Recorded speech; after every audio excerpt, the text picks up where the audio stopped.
আমার সুপ্রিয় ভাই এবং বোনেরা, এই জালেম সরকারের কাছ থেকে মুক্তি পেতে হলে এই জালেম সরকারকে, এই খুনি ইউনূস সরকারকে পদত্যাগে বাধ্য করতেই হবে।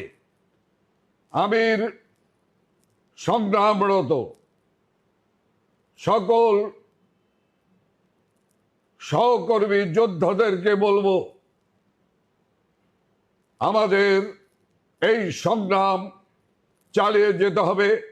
এই সংগ্রামকে তীব্র থেকে তীব্রতর করতে হবে এবং অচিরেই ইনশাল্লাহ আমরা এই অবৈধ জঙ্গি ইউনূস সরকারকে পদত্যাগে বাধ্য করব।